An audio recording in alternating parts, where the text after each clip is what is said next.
Hello, hi. പുതിയ വീഡിയോയിലോട്ട് സ്വാഗതം. അപ്പം നമ്മളിന്നൊരു സ്ഥലം വരെ പോവുകയാണ്. എവിടേക്കാണെന്നല്ലേ? അപ്പം നമ്മൾ പോയിട്ട് കാണിച്ചു തരാം. അപ്പോൾ പോണ വഴിയെ ഞാൻ എടുത്തതാണ് കുറച്ച്. അപ്പോൾ ആദ്യമായിട്ട് എൻ്റെ വീഡിയോ കാണുന്നവരൊന്ന് സബ് ചെയ്യുക, ലൈക്ക് ചെയ്യുക, ഷെയർ ചെയ്യുക കേട്ടോ. അപ്പോൾ കാണാൻ മറക്കല്ലേ. അപ്പം നമ്മൾ സ്ഥലം എത്തി.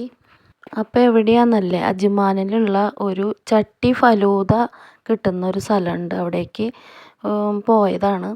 ഫലൂദ കഴിക്കാൻ പോയതാണ്. അപ്പോൾ ചട്ടി ഫലൂദ ഉണ്ടെന്ന് അറിഞ്ഞപ്പോൾ അവിടെ കയറി. അപ്പോൾ ഇതാണ് മൺചട്ടിയിൽ നമ്മൾ ചട്ടിച്ചോറ് അങ്ങനെ ചട്ടി ബിരിയാണിയൊക്കെ കഴിച്ചിട്ടുണ്ട്. ചട്ടി ഫലൂദ കഴിച്ചിട്ടുണ്ടോ?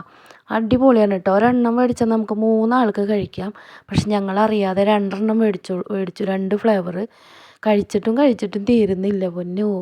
അപ്പോൾ അത്രയും ടേസ്റ്റാണ്. അപ്പം ഞാൻ കഴിക്കുന്നതൊക്കെ ഒരാൾ വീഡിയോ എടുക്കുന്നുണ്ട് കേട്ടോ. കുറച്ച് ഷോർട്ടായി എടുത്തു. എപ്പോഴും നമ്മൾ വലിച്ചു നീട്ടിയുള്ള വീഡിയോ വേണ്ടാന്ന് വെച്ചിട്ട് കുറച്ച് ഇതായി എടുത്തു. അപ്പോൾ അതേ നിറയെ ആൾക്കാർ ഫുഡ് ജ്യൂസ് എല്ലാം ഉണ്ട് കേട്ടോ. പക്ഷെ കൂടുതലും ഈ ഫലൂദ കഴിക്കാനാണ് ഇവിടെ തിരക്ക്. ഹിന്ദിക്കാർ മലയാളീസുകളൊക്കെ ഉണ്ട്. എല്ലാ ഇതും കുറേ ആൾക്കാർ ഫലൂദ കഴിക്കുന്നുണ്ട്. അപ്പം നമ്മൾ കുറച്ചായിട്ട് എടുത്തുള്ളൂ. അപ്പം ഞാൻ ഇത് കഴിക്കുന്നത് ഒരാൾക്ക് ഷുഗറായ കാരണം കുറച്ച് മതി എന്ന് എന്നോട് കഴിക്കാൻ പറഞ്ഞിട്ട് കഴിക്കുകയാണ്. അങ്ങനെ ഒരുവിധം തന്നെ കഴിച്ച് അവിടെ നിന്ന് പോന്നു. അപ്പം അത്രയേ ഉള്ളൂ.